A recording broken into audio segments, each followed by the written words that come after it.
J'ai eu beaucoup de questions sur la troisième série de Lost Canvas en animation. Est-ce qu'elle va avoir lieu?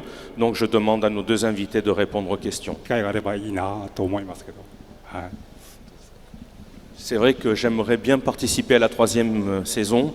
Pour l'instant, il n'y a pas le projet en développement, mais s'il y a cette occasion qui se présente, je serais ravi de sauter dessus. Ah, Lost Canvas. Ah, qu'est-ce qu'on m'a demandé cette vidéo dans les commentaires? J'ai pas compté, mais ce titre revenait souvent. Pourtant, pas de mystère avec moi. Je traite les œuvres par ordre chronologique. Je m'excuse pour Saint Seiya épisode G. Je n'ai pas lu le manga et j'avoue volontiers que son graphisme met une petite distance chez moi. Donc je suis vraiment navré pour tous les fans de l'épisode G. Et je vous propose donc, dans ce cas, de commencer avec Lost Canvas.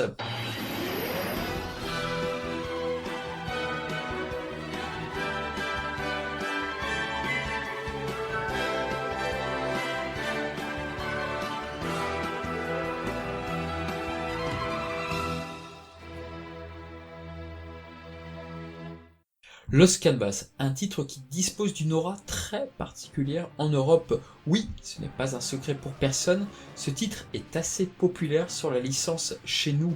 Avec le revival, alors que la saga du Mekai était adaptée sous forme d'OAV, il y avait deux projets qui arrivèrent en manga. Lost Canvas, Next Dimension, et auparavant, évidemment, il y a eu l'épisode G. Le 27 avril 2006 sort le premier chapitre de Saint Seiya Next Dimension. Quelques mois plus tard, Masami Kurumada annonce un nouveau titre en parallèle de sa petite protégée, une mangaka débutante répondant au nom de Teshirogi. Sous l'égide du maître, elle sort sa version moderne de la précédente guerre sainte. Lost Canvas est ainsi un habile moyen d'amener un nouveau lectorat avec des dessins dans la veine des mangas d'aujourd'hui. Le premier chapitre de Lost Canvas sort le 24 août 2006. Et là, c'est une véritable surprise pour les fans, car le manga prend très vite une orientation différente de celle de Next Dimension. Oui, Alone et Tenma, dans ces deux mangas, portent donc les mêmes noms, mais leur background, leur personnalité, c'est assez différent. Et là, très vite, tout du moins en France, on compare évidemment les deux mangas et beaucoup considèrent que Lost Canvas est nettement plus regardable et plus intéressant que Next Dimension. Next Dimension ne va guère chercher un nouveau public par son attrait un peu vieillot, semble-t-il. Teshirogi est une fan de Saint Seiya. Elle a rencontré Masami Kurumada lors d'une de ses séances de dédicace à Tokyo. À ce moment-là, elle lui offra un volume de son manga. C'était important pour elle, car si elle est devenue dessinatrice, c'est en grande partie grâce à Kurumada. De ces mots, Teshirogi considère Kurumada comme étant son modèle. Et là, Kurumada a vu ces pages et a dit aux personnes qui étaient avec lui qu'il faudra l'encourager. 3 ans après, Teshirogi reçoit un coup de téléphone. Monsieur Kurumada a une nouvelle série de Saint Seiya et on voudrait que vous dessiniez le spin-off. Et ça va s'appeler Lost Canvas. Et tout est parti de là. Lost Canvas était né. Sur les bases, si l'auteur est fan de Saint Seiya, je pense qu'elle est également fan du studio Clamp, en particulier du manga X. En effet, il y a quelques similitudes sur ces deux titres. Alone ou Kamui sont les héros et sont amoureux de Sacha et Kotori, personnages importants de l'intrigue car elle est la sœur de Alone et Fuma. D'abord en apparence gentil, mais celui-ci deviendra l'antagoniste principal dans un retournement de situation bien amené. Avec bien sûr derrière eux deux clans, et dans les deux clans, Alone, ou alias Fuma, trahira son camp. Bon, ok, pour ce dernier, c'est dans le film. Mais vous verrez que dans le manga, je trouve que c'est assez similaire. Notons que le nom de Yuzuriha fait également écho au personnage du même nom du manga X. Et d'ailleurs, oui, dans le groupe des héros, il y a une femme, une grande première.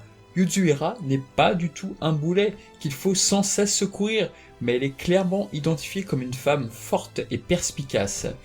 Tenma est l'ancien Pégase, ce fameux ancêtre de Seiya qui a autrefois touché Hadès. Eh oui, c'était lui. L'une des particularités dans l'intrigue est qu'Hadès lui a enlevé son meilleur ami. Tout du moins c'est ce qu'on pense. Tenma est bien décidé à progresser auprès de Doko pour être assez fort pour récupérer son ami. Mais alors, qu'est-ce que c'est le Lost Canvas? Eh bien, c'est une fresque céleste représentant des anges. Et sur le point central de cette fresque, nous pouvons y voir Alan, Tenma et Sacha enfants. Si cette fresque se termine, toute vie sur Terre sera anéantie. Lost Canvas. S'ajoute un personnage inattendu chez les héros, Yato de la licorne. Et oui, le sein de la licorne est mis en avant dans ce manga. En tout cas, c'est ce qu'on aurait pu croire. Mais le personnage, malgré de beaux moments de bravoure, n'en reste pas moins maladroit. On peut souligner qu'il s'est entraîné avec Régulus, le Gold Saint du lion. Malgré les promesses au début du manga, Yato et Yuzuriha seront vite perdus par les progrès fulgurants de Tenma au cours du récit. Pire, ils ne participeront pas à la dernière partie du manga. Et vient s'ajouter ce qui revient le plus dans Lost Canvas, les nouveaux Gold Saints. Alors qu'à présent, de nombreux fans rouspétaient sur le traitement injuste de quelques personnages du manga d'origine, à commencer par Aphrodite, Deathmask et Aldébaran, ici, Teishi Rogi est très différente de Masami Kurumada. Et sous sa tutelle, tous les Gold Saints auront des moments forts. Que dis-je? Le manga fait part à de mini-missions qui seront tenues par plusieurs Gold Saints. La plupart entreront en contact avec Tenma. Chaque Gold fait figure de mentor pour le héros et ses compagnons. Évidemment, si nous connaissons un peu Sion et Doko, les seuls Gold Saints où on sait d'avance qu'ils ne mourront pas, nous ignorons tout de leurs camarades. Déjà, rendons-nous à l'évidence, ce n'est peut-être pas le cas au Japon, mais en France, on peut quasiment l'assurer, mais quelques personnages sont devenus beaucoup plus populaires que les originaux. L'auteur utilise quelques éléments qui ont plu aux puristes. Par exemple, Hakurei est le saint de l'autel, cette constellation qui avait été révélée dans le databook le Taizen. Alors, ce qui est bien, c'est qu'en présentant les personnages, on présente en fait l'histoire. Car oui, les Gold Saints, à part Sisyphe, n'ont pas d'action simultanément en fait. Donc vous présentez un à un les fameux personnages de Lost Canvas, revient à présenter l'histoire, donc ça m'arrange plutôt bien. Albafika des poissons a le droit à un traitement incroyable. Alors qu'on redoutait une énième traversée des marches à travers Minos et sa clique, le manga étonne par sa proposition, puisque le Gold Saint des poissons va en personne combattre les spectres. Et là, surprise, Minos combat le Saint des poissons, un combat très original que personne n'a vu venir.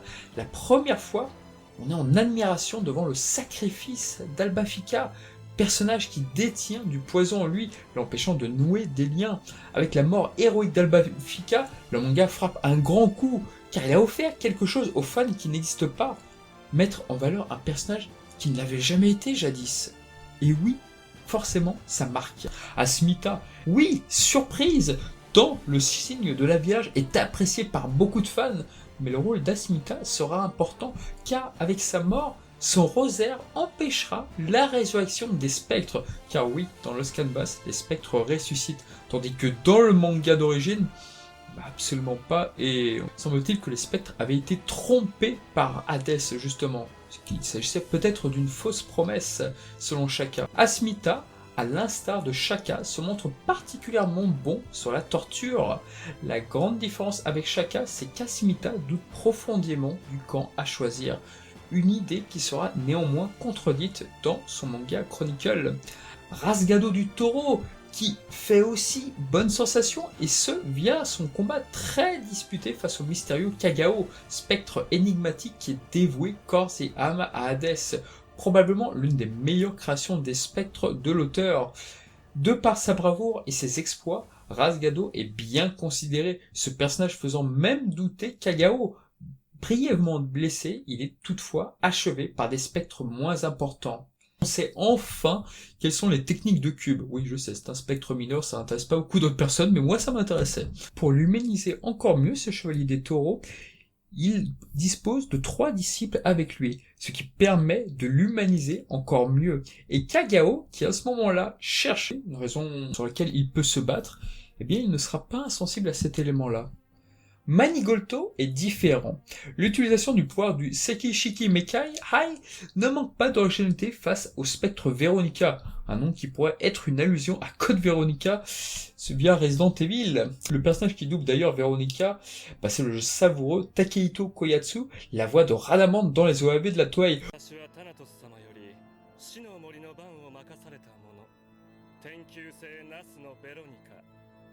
Le Gold Saint du cancer va affronter et donc périr en emportant avec lui un dieu. Non, c'est inenvisageable évidemment. Ainsi, Manigolto obtient de l'aide et via son maître sage, le grand Pop, l'ancien Gold Saint du cancer par la même occasion. Ces deux grands sacrifices entraînent la compensation de voir l'âme de Thanatos scellée. Ouf! Elcid a un traitement qui n'est pas banal au premier abord, puisque le scénario lui prive de... Et ce, sur quelques pages de sa première apparition, de son bras iconique. Et ce, par les dieux des rêves, des sbires à la solde d'Hypnos. Alors, je vais pas vous le cacher très longtemps, mais vraiment, j'ai détesté ce passage en manga. Je ne sais pas si c'était la thématique, mais je me suis vraiment ennuyé dessus. Et au final, un terrible jeu de chasse se crée, puisque Elcid est laissé pour mort, mais revient à la charge. Pourquoi diable-t-il chasse-t-il Elcid ? Eh bien, c'est une allusion à Shura, qui lui partait à la chasse, mais pour y vaincre Aiolos dans le manga d'origine.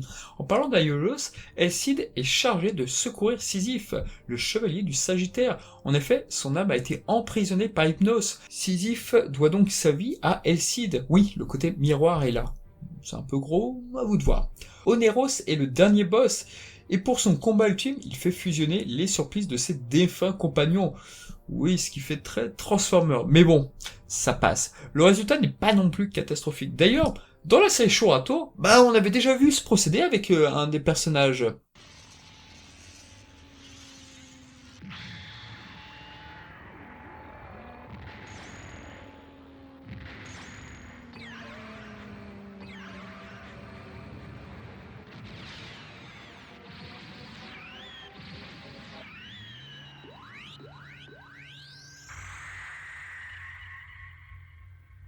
Elcid, avec l'aide de Tenma, vient à bout de son adversaire, en y laissant bien entendu sa vie. Sisyphe est secouru par Sacha, quant à lui.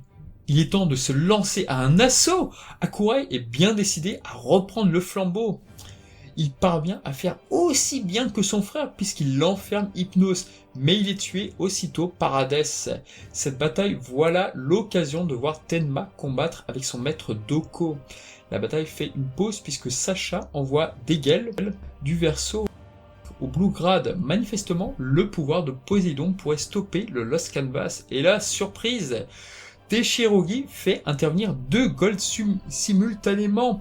Cardia, le Saint du Scorpion, est là. Et il faut dire que le duo présumé dans le manga d'origine, à savoir Camus et Milo, avait fait parler, et généralement, ce sont deux Golds favoris par les fans. Ce passage, évidemment, fait de multiples références, puisque, comme chacun sait, le Blue Grad, qui apparaît dans le Cygnus Story, ne peut que faire penser à Asgard, puisque c'était, à l'origine, le brouillon, les prémices d'Asgard pour l'adaptation animée. De même que le personnage représentant ce peuple, Unity, semble être inspiré d'Hagen, tout du moins physiquement. Et de manière assez surprenante, le récit mêle le royaume de Poséidon à la bataille d'Hadès, car Radamante et Pandore arrivent. Cardia s'oppose naturellement à Radamante. Cardia donne sa vie, et semble-t-il pour vaincre Radamante. Autre surprise, Séraphine, une amie d'enfance de Dégel, se révèle être un hôte de Poséidon, une unité qui n'était finalement pas morte par Radamante, revient avec une technique qui fait penser à celle de Thétis dans l'animé, se révèle être le dragon des mers. Petite pub, mais si vous souhaitez voir un fan manga de qualité, notamment sur l'identité du dragon des mers, je vous recommande Eol Chapter. Voilà, pub terminée. Unity tue son père, une référence bien sûr un peu grosse peut-être à Alexer. Cette partie est une sorte de gloubi-glouba de Saint Seiya. On y mélange la fondation du Blue Grad qui, dans les faits, surveillait en effet l'âme de Poséidon, pour y faire intervenir Poséidon tout en mêlant Pandore à l'intrigue. Ah oui, je l'ai pas dit, mais j'ai un peu de mal en fait avec cette version de Pandore dans Lost Canvas. Avis perso bien sûr. Comme vous pouvez vous y attendre, le saint du Verseau se sacrifie pour empêcher la résurrection de Poséidon. Nidhi semble être quant à lui revenu sur le droit chemin et jure de faire en sorte que le sacrifice de son ami n'aura pas servi à rien. Partie suivante, eh bien, c'est au tour d'Eak d'intervenir dans l'intrigue. Oui, à ce stade, on comprend que Teshirogi fait intervenir les juges dans le sens contraire que du manga d'origine. Minos mort en dernier, Radamante en second et Eak en premier. Tout du moins, à ce stade-là, c'est ce qu'on pense. Oui, je sais. Et nous avons une scène olé olé lorsque Violette, la subalterne de Eak, endosse son surplice. Eh oui, c'était une femme. Et c'est dans cette partie que Régulus est mis en valeur. Un génie parmi les Gold Saintes. Les fans de Deux Ex Machina adorent ce personnage. On y reviendra plus tard. Le personnage est très différent d'Aeolia pour le coup, pas de doute. Il est d'ailleurs très naïf, mais sait s'adapter durant les combats. Il vainc difficilement Violette. La suite est reprise par Eak et Sisyphe, un combat particulier. Eak est bien plus doué pour tuer ses propres hommes et détruire son propre navire que de vaincre ses opposants. Et ce, pour montrer à quel point il est du mauvais côté, j'imagine. Et pourtant, il va comprendre que c'était une erreur. Le cheminement est intéressant, mais l'exécution... Ouais. Eak part enterrer Violette. Kagao va à sa rencontre lui dire qu'il le remplace. Et là, moment important, Kagao indique alors le véritable nom d'Eak. Suikyo. Le lecteur de Next Dimension ne pourra qu'être étonné par ce clin d'œil. Oui, Suikyo est le spectre du Garuda dans Next Dimension, mais il est surtout le maître de Tenma, le Gold Saint des Gémeaux. Alors là, Teshirogi semble avoir mélangé les origines de Bud et Sid avec Kanon et Saga. À l'instar du royaume d'Asgard, on apprend qu'il y a une loi au sanctuaire avec les frères. Et lorsqu'il y a des frères, l'aîné peut devenir un saint tandis que le cadet doit porter un masque lui. Deutéros va à bout difficilement de son frère et s'attaque lui-même à Hadès. Et c'est là qu'intervient un personnage qui tranche radicalement avec tout ce qui se fait sur Saint Seiya. Yoma, le père de Tenma. C'est d'abord lui qui insuffle une goutte des ténèbres à Deutéros. Il est responsable de bon nombre de chaos et même sur Pandore. Yoma permet de mettre en pause les interactions du Chevalier des Gémeaux. La fin du manga commence à se vérifier. Les derniers combats arrivent. Le tout en enfer. On a le droit au duel ultime entre Kagao et plus tard, nous avons le combat le plus what the fuck de Saint Seiya. Je veux bien sûr parler du combat de Radamante et Rugulus. On apprend dans un premier temps que Radamante a tué le précédent Gold Saint du Lion, ce qui donc explique pourquoi Rugulus est plus jeune et le plus jeune des Gold Saints. Mais là, oh surprise, on nous dit que ce personnage était un génie depuis le début. Pourquoi pas? Eh bien, ce n'était pas pour rien. C'était pas mal l'Athena Exclamation. Mais ici, nous avons le Zodiacal Exclamation. En gros, eh bien, les 12 attaques des Gold Saints s'abattent sur Radamante. Ça fait très penser à Final Fantasy VII, ça, tiens.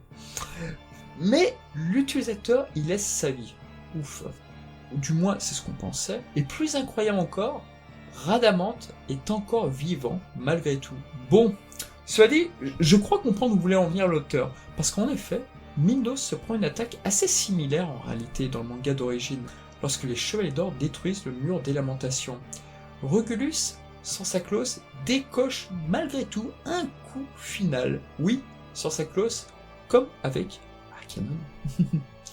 La pièce finale arrive. Alors oui, le twist de dingue, c'était qu'en fait, Alon manipulait Hadès et non l'inverse.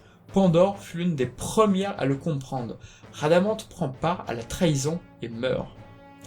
Aspros, lui, parvient à vaincre le très tenace père de Tenma. Il est naturellement réhabilité par Athéna. Lors du combat final entre Alon et Tenma, eh bien, Alon semble avoir, sur un bref instant, retrouvé ses esprits. À ce moment-là, le véritable Hadès intervient, maintenant que toutes les forces d'Athéna sont épuisées, mais voilà. L'expérience du manga s'est continuée naturellement avec les chronicles, des histoires se passant avant cette bataille, pour y enrichir la personnalité des Gold Saints. Alors enfin, l'adaptation animée. Il est sorti le 24 juin 2009. Comme vous vous en souvenez, sûrement sur la vidéo d'Elysion, Masami Kurumada fut déçu du traitement de sa licence par la Toei Animation. J'insiste vraiment sur le caractère très inédit de l'affaire, car pour une poule aux œufs d'or, ça n'a rien d'évident qu'un mangaka décide de voir ailleurs pour la gestion de ses adaptations. Et c'est donc Kurumada lui-même qui vint chercher TMS, après tout Betix eux aussi, pour cette adaptation. Et il est bon de rappeler que le visuel de Saint Seiya appartient à la Toei Animation. Impossible donc de faire ressembler les personnages à ceux de Shingo Araki. Non, l'identité de Lost Canvas devra contourner cette identité visuelle. Le design des armures est confié à Yasuhiro Moriki. Bon. Même si les formes de base des clauses et des surplices ne changent guère, je peux expérimenter diverses choses sur les formes réceptables. Et je suis surpris de voir ce qu'il est possible de faire avec. J'ai lu le Saint Seiya d'origine. L'adaptation se fait en saison. TMS réalise avant tout un premier jet, s'arrêtant avec Tenma, Yato et Yuzuriha partant pour la forêt maléfique. Et que dire ? Techniquement parlant, c'est du très haut niveau. Rien à voir avec les adaptations du Mekai et d'Elysion. Est-ce que la série serait supérieure sur le plan de l'animation à celle de Jinkyu ? Je pense que oui.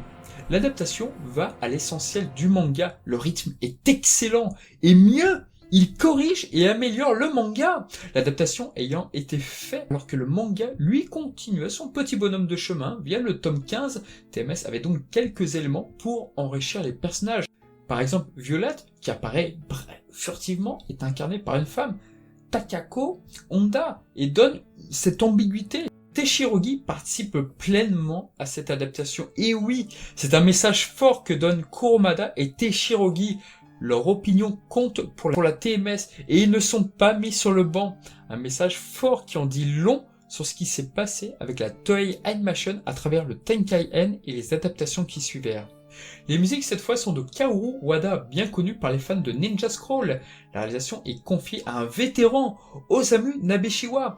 Et pour le situer le niveau, il a travaillé autrefois avec Otomo via un film se nommant Akira. Si ça, c'est pas la classe sur un CV. Concernant les musiques de Kaoru Wada, celui-ci ne cherche nullement à imiter les célèbres musiques de Seiji Yokoyama. Il faut dire aussi que ce n'est guère son registre, non. Il pond là des musiques, ma foi, très bonnes. On apprécie tout particulièrement le thème du pop et Hades.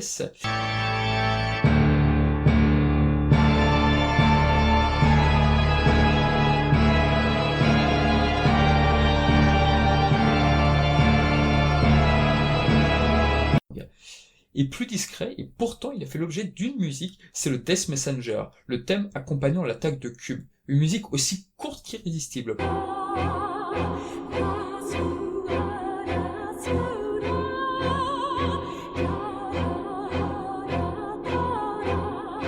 Malheureusement, on pourra toutefois regretter que Kaoru Wada n'était peut-être pas si inspiré que ça pour Lost Canvas, puisque quelques-unes de ses musiques sont largement très inspirées de ses anciens travaux, notamment sur Kashan Sign.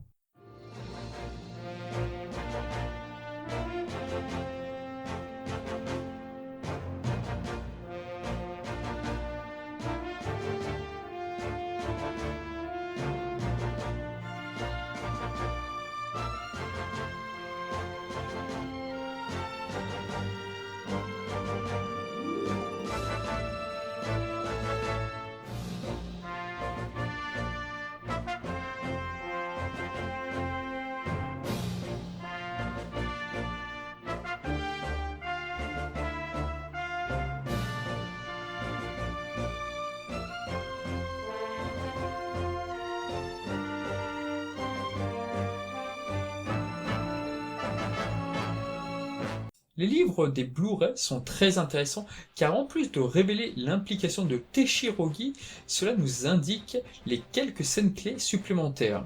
On dirait qu'il y a beaucoup de scènes supplémentaires que vous vouliez inclure dans le manga, non ? Il est certain qu'une publication hebdomadaire demande de faire avancer l'histoire, on ne peut donc pas trop s'attarder sur certains détails. En particulier avec Manigoldo, je me disais souvent que j'aurais aimé dessiner telle ou telle scène avec lui qui n'avait pas déjà quitté l'histoire. J'ai saisi ma chance dans l'anime, Il en va de même pour la relation entre Sage et Manigoldo, ou le lien avec Tenma et avec d'autres scènes que j'ai été contente de pouvoir inclure. Le fait que Manigoldo soit d'origine italienne et que Tenma ait grandi en Italie crée un premier point commun entre eux. Et ils ont aussi tous les deux perdu leur village. Manigoldo représente celui qui a réussi à surmonter ce passé, tandis que Tenma est celui qui n'a pas réussi à s'en détacher. J'ai donc toujours eu envie d'avoir une scène discutée de ça.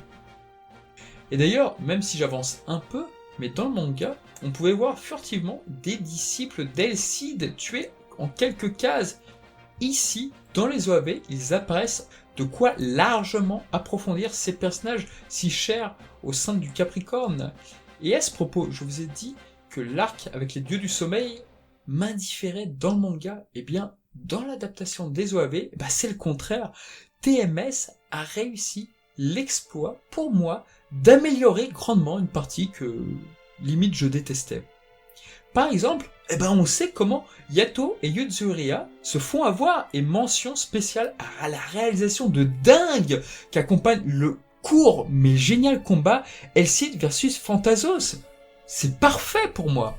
Et en Europe, dans les pays latinos, oui, les adaptations de Lost Canvas, elle est très populaire, et parfois même bien plus que l'œuvre d'origine. Techniquement, on l'a dit, c'est du caviar. Malheureusement, et c'est le comble de l'ironie, les OAV ne fonctionnent pas au Japon. Les ventes sont très mauvaises. Alors en 2020, il est difficile de retrouver les sites faisant référence aux ventes, mais concrètement, via sur quelques sites qui relayent les informations d'époque, c'était ça les chiffres. Vous voyez, les Blu-ray ne se vendaient pas. Vous vous rendez compte que la plus grosse vente est de 639 unités? C'est ridicule. C'est vraiment ridicule, c'est pas possible. Et ça, beaucoup de fans ont du mal à reconnaître cet échec. C'était un bid incroyable. Mais alors pourquoi l'adaptation était de qualité, vous allez me dire? Sans doute était-ce peut-être le visuel, ou que le manga était sur un public de niche. On ne sait pas. Et à contrario, voici les chiffres de vente d'Elysion, que personnellement je n'aime pas. 5000, 2000 ou 5800. Et on était en 2009 et 2010. Les ventes des DVD et Blu-ray n'étaient pas encore aussi basses que ce n'est aujourd'hui. Bref, une belle injustice auquel on serait bien passé. La saison 2, malgré tout, fut produite et est à considérer comme un cadeau de la part de la TMS.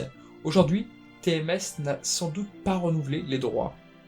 En 2016, le réalisateur Osamu Nabeshima et Yuko Izawa, la character design, furent invités à la Japan Expo pour les 10 ans du manga Lost Canvas. Et là, surprise, la réponse est amère. Et l'animation a beaucoup évolué sur un point, c'est que avant c'était une œuvre de plaisir, c'était de l'entertainment qu'on diffusait à la télévision. Aujourd'hui, c'est devenu malheureusement un côté business très élevé. Et si la série qu'on produit ne rapporte pas d'argent, elle est malheureusement mise à l'écart.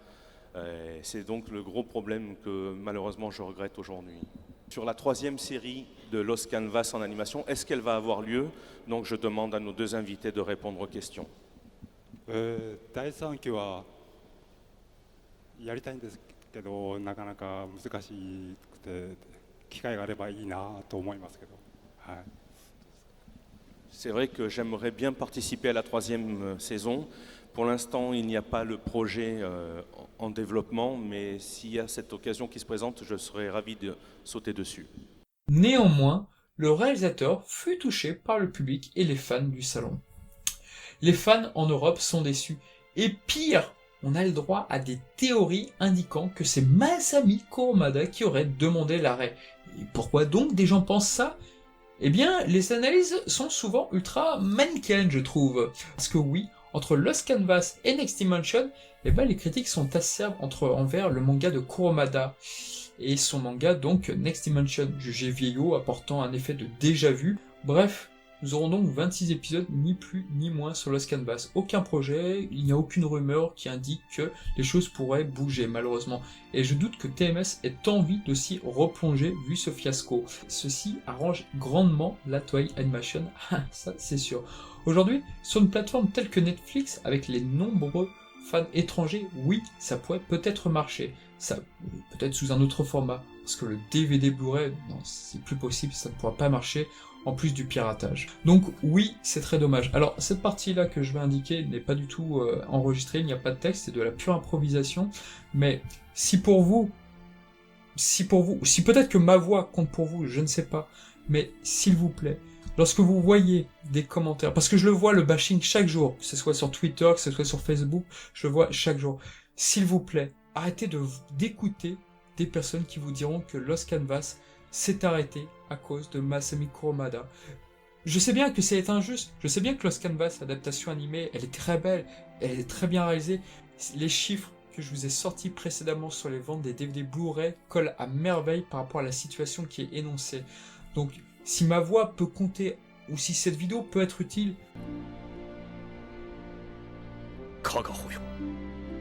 s'il vous plaît, parce qu'en fait, je lis énormément de choses négatives sur Masami Kurumada et le manga Lost Canvas. En effet, je vois souvent des posts indiquant que c'est à cause de Masami Kurumada que Lost Canvas s'est arrêté. Pourquoi cet argument ? Eh bien, étant donné que le Tenkai n'a pas eu de suite à cause de Masami Kurumada, c'est ce que certains pensent en tous les cas, pour ma part, il a été déçu du film, c'est totalement son droit, et de par cet échec, eh bien, on associe énormément, malheureusement, l'échec de Lost Canvas à Masami Kurumada. Les gens font alors ce petit raccourci en pensant que s'il a été capable d'annuler un beau projet comme le Tenkai N, alors il est également capable de modifier ou d'arrêter un projet comme Lost Canvas. Ceci est bien évidemment faux. Masami Kurumada aurait voulu que Lost Canvas, l'adaptation de TMS, fonctionne, sinon il ne serait pas allé vers eux également. Malheureusement, les ventes n'ont pas été bonnes, et je sais que c'est triste, je sais que c'est agaçant, c'est irritant, on a enfin un Sainthiya de produits de qualité, et ce depuis très longtemps, et malheureusement celui-ci ne fonctionne pas. Pourquoi ? Et pourquoi est-ce que d'autres séries que vous jugez, ou qu'on juge moins bonnes, marchent mieux ? Je comprends totalement l'injustice, et je la partage en partie. Donc voilà, c'est ce que je lis souvent sur les forums, donc si ce petit message peut permettre un petit peu d'apaiser, même si j'en doute, mais sait-on jamais, voilà. Concernant Lost Canvas, alors je vous avoue modestement que le manga, graphiquement, il est magnifique. Le trait de Tachirogi, je le trouve parfait, mais malheureusement, il m'emballe beaucoup moins que beaucoup de fans. Par exemple, j'aime bien les Chevaliers d'Or, j'aime bien les Gold Saints, mais modérément en fait. Pour moi, Sainthiya, si t'as pas un personnage qui part de tout en bas pour arriver tout en haut, c'est plus tellement le Sainthiya que j'apprécie, c'est une notion totalement subjective, et je comprends largement qu'on puisse aimer les Gold Saints et de voir enfin un produit officiel s'intéresser à eux. Après tout, c'est pas mal de changer, donc je comprends largement qu'on puisse aimer, et je pense qu'on a donné assez raison à ce manga d'exister. Puis les fans de Lost Canvas sont assez nombreux, et beaucoup lui préfèrent aujourd'hui Lost Canvas au manga d'origine, parce que les gens se retrouvent beaucoup plus sur les Gold Saints que sur les Chevaliers de Bronze. C'est un parti pris, c'est... voilà. Moi, pour ma part, je déplore un petit peu que tous les Chevaliers d'Or brillent. En fait, j'étais d'accord je trouvais ça génial qu'Alba Fika ait un gros rôle, mais à contrario, j'aurais préféré que des personnages qu'on voit beaucoup déjà dans le manga d'origine, brillent moins ou soient mis dans le placard et disent, dans cette génération-là, tu vois, ce personnage-là, c'était pas son tour, quoi, en fait. Genre, autant me dire que, voilà, le taureau a eu un énorme rôle, mais que c'est, à contrario, le chevalier de la Vierge ou le chevalier du Sagittaire, lui, par contre, faudra repasser dans les années 90 pour le voir briller. Donc, j'aurais préféré qu'il y ait un petit mélange, un petit peu subtil là-dessus. Malheureusement, ça ne s'est pas fait. Après, c'est subjectif, et ce ne sont que mes goûts. Ce n'est pas la vérité unique, n'est-ce pas ?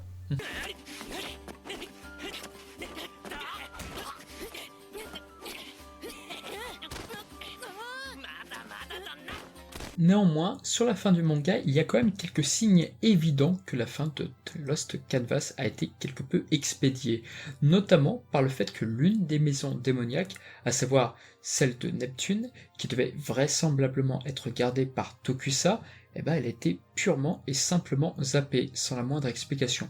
Alors oui, pour information, Tokusa est le frère de Yatsuhira. Concernant la fin du manga, alors il y a des points qui sont très intéressants, comme peut-être la trahison d'Alon vis-à-vis de Pandore puis de Radamante. C'est un aspect assez inédit, j'ai envie de dire, mais par contre, il y en a d'autres qui font polémique. Je l'ai indiqué tout à l'heure, mais c'est vrai que le Zodiacal Exclamation, toute façon, Rugelus est un personnage dans l'univers de Saint Seiya qui ne laisse personne indifférent. Il y a ses détracteurs et ses lovers. Peut-être parfois aussi des personnes modérées qui aiment bien sans plus, mais généralement, c'est un personnage qui ne laisse personne indifférent. Et c'est vrai que Lost Canvas, quand on y réfléchit bien, l'un des reproches qu'on entend souvent sur les forums, c'est que les chevaliers d'or sont les mêmes. Il y a effectivement néanmoins des variations très intéressantes. Par exemple, Asmita. Asmita est en proie au doute, alors que Shaka, lui, justement, n'a aucun doute, justement. Et c'est un aspect intéressant du personnage de Shaka. Donc, le côté miroir pour Asmita était, selon moi, une très bonne idée. Mais voilà. Mais c'est vrai qu'on ne peut pas nier qu'il y a pas mal de similitudes avec les Gold Saints. Après, c'est un aspect qui peut plaire et qui peut décevoir, selon votre vision de Saint Seiya.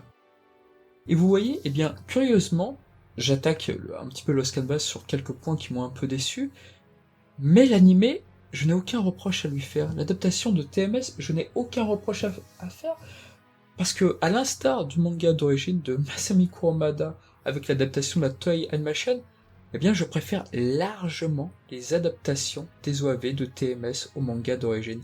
D'habitude, je suis plutôt au team manga sur pas mal d'œuvres, mais là, Lost Canvas, je suis clairement team OAV. C'est-à-dire que les scénaristes, la production de la TMS, pour moi, ils ont considérablement amélioré le manga de par sa courte adaptation, vous me direz, de 26 épisodes, mais de ce que j'ai vu en 26 épisodes, je trouve que c'est nettement meilleur que ce que j'ai lu dans le manga.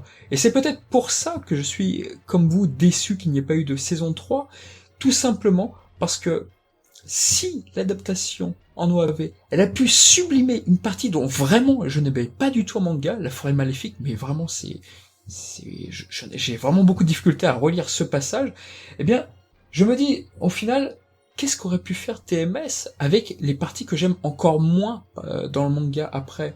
Il y a effectivement d'autres parties que je n'aime pas vraiment. Mais si TMS avait poursuivi, si les ventes avaient été bonnes en Blu-ray, qu'est-ce qu'ils auraient pu faire?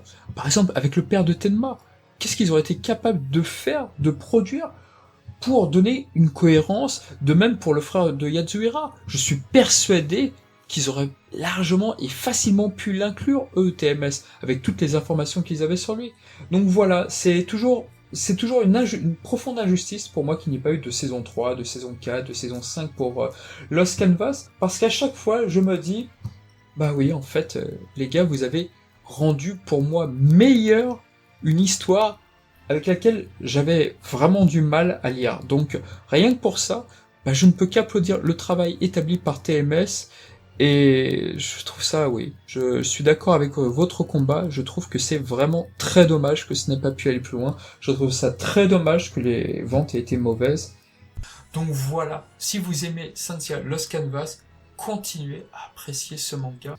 Et voilà, donc Lost Canvas n'a malheureusement pas fonctionné du tout auprès de TMS, et c'est fort logiquement que la Toei Animation va tout faire pour retrouver parmi ses licences Saint Seiya en proposant à Masami Kurumada le projet Saint Seiya Omega, un projet qui était là également pour l'anniversaire de la licence.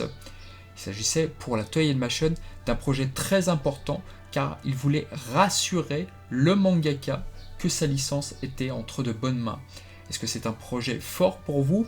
On en reparle dans la prochaine vidéo sur Saint Seiya Omega.